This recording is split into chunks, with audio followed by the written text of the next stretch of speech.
भीमपुत्र घटोत्कच की मृत्यु पर भगवान श्री कृष्ण को क्यों हुई प्रसन्नता, आइए जानते हैं इस वीडियो में। महाभारत की युद्ध में ऐसे कई रोचक तथ्य छिपे हैं जिनके बारे में आप नहीं जानते।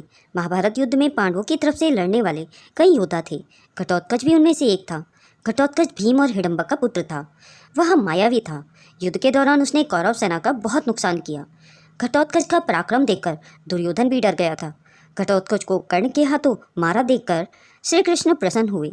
बाद में कृष्ण ने इस प्रसन्नता का कारण भी बताया। आज इस वीडियो में मैं आपको बताने जा रही हूँ घटोत्कच से जुड़े कई रोचक तथ्य, जो इस प्रकार हैं। घटोत्कच का जन्म। महाभारत के अनुसार भीम का विवाह राक्षस कुल की पुत्री हिडिम्बा से हुआ था। घटोत्कच उनका पुत्र था। भीम ने अपने पुत्र का नाम घटोत्कच रखा क्योंकि जन्म के समय उसके बाल नहीं थे। इसके बाद भीम अपने भाइयों के पास आ गए और घटोत्कच अपनी माँ हिडिम्बा के पास रहने लगा। घटोत्कच को मायावी ज्ञान अपनी माँ से ही प्राप्त हुआ था। घटोत्कच ने की पांडव की मदद। भीम और घटोत्कच की भेंट वन में हुई, जबकि घटोत्कच बलि देने के लिए मनुष्य की तलाश कर रहा था। बाद में जब घटोत्कच को भीम के बारे में पता चला तो उसने माफ़ी मांगी। तब भीम ने कहा, समय आने पर मैं तुम्हें याद करूँगा। उस समय तुम्हें मेरी सहायता के लिए आना होगा।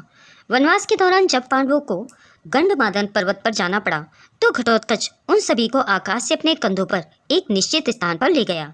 घटोत्कच लंका में कर वसूलने गया। पौराणिक मान्यता के अनुसार जब युधिष्ठिर ने इंद्रप्रस्थ का राज्य स्थापित किया तो उन्होंने राजसूय यज्ञ का आयोजन किया। यज्ञ नियमों के अनुसार युधिष्ठिर ने राजाओं से कर वसूलने के लिए भीम, अर्जुन, नकुल और सहदेव को अलग अलग दिशाओं में भेजा। जब सहदेव दक्षिण की ओर चलते हुए समुद्र के किनारे पहुंचे तो आगे कोई रास्ता न देखकर उन्हें घटोत्कच की याद आई। घटोत्कच समुद्र पार कर लंका पहुंचा और राजा विभीषण को अपना परिचय दिया और आने का कारण बताया। घटोत्कच के बारे में सुनकर विभीषण प्रसन्न हुए और उन्हें कर के रूप में बहुत सारा धन देकर लंका से विदा किया। घटोत्कच ने किया दुर्योधन से युद्ध। जब कुरुक्षेत्र के मैदान में कौरवों और पांडवों के बीच युद्ध का निर्णय हुआ तो घटोत्कच ने पांडवों की ओर से युद्ध किया। घटोत्कच ने अपनी मायावी ज्ञान और पराक्रम से कौरव सेना में खलबली मचा दी थी। कौरवों की सेना में एक अलम्बुस नाम का दैत्य था जो मायावी विद्या भी जानता था। घटोत्कच और अलम्बुस के बीच भीषण युद्ध हुआ।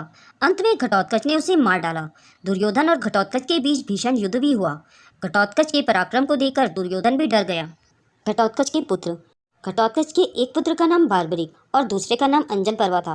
भीम के पुत्र घटोत्कच का विवाह दैत्यराज मुरा की बेटी कामकंटका से हुआ। इस कामकंटका को भगवान श्री कृष्ण ने वरदान दिया था कि तेरी कोख से एक महावीर पुत्र जन्म लेगा जिसको युद्ध में कोई परास्त नहीं कर सकेगा। वो सर्वशक्तिमान होगा। घटोत्कच का पुत्र बड़ा ही दानवीर था। बार्बरिक दुनिया के सर्वश्रेष्ठ धनुर्धर थे, अर्जुन और कर्ण से भी बड़े धनुर्धर। बार्बरिक के लिए 3 बाण ही काफी थे, जिसके बल पे वे कौरव और पांडवों की पूरी सेना को समाप्त कर सकते थे। यह बात जानकर श्री कृष्ण ने उससे दान में उसका शीश मांग लिया। बाद में श्री कृष्ण ने कहा कि कलयुग में तुम मेरे नाम से पूजे जाओगे। वर्तमान में उन्हें खाटू श्याम कहा जाता है। आज इनके मंदिर की बड़ी ही मान्यता है। लोग इन्हें बड़े ही श्रद्धा भाव से पूजते हैं। घटोत्कच की मृत्यु। द्रौपदी के श्राप के कारण ही महाभारत के युद्ध में घटोत्कच कर्ण के हाथों मारा गया था। भीमपुत्र घटोत्कच की चर्चा उनके विशालकाय शरीर को लेकर और युद्ध में कोहराम मचाने को लेकर होती है। कर्ण ने अपने अमोघ अस्त्र का प्रयोग दुर्योधन के कहने पर भीमपुत्र घटोत्कच पर किया था, जबकि वह इसका प्रयोग अर्जुन पर करना चाहता था। यह ऐसा अस्त्र था जिसका वार कभी खाली नहीं जा सकता था, लेकिन वरदान के अनुसार इसका प्रयोग एक ही बार किया जा सकता था। यदि कर्ण यह कार्य नहीं करता तो युद्ध का परिणाम कुछ और ही होता। घटोत्कच की मृत्यु से श्री कृष्ण प्रसन्न हुए। घटोत्कच का वध देखकर पांडव सेना चौंक गई, लेकिन भगवान श्री कृष्ण प्रसन्न हुए। जब अर्जुन ने उनसे इसका कारण पूछा तो उन्होंने कहा, जब तक कर्ण के पास इंद्र की शक्ति थी तब तक वह पराजित नहीं हो सकता था। अब अर्जुन को कर्ण से कोई खतरा नहीं।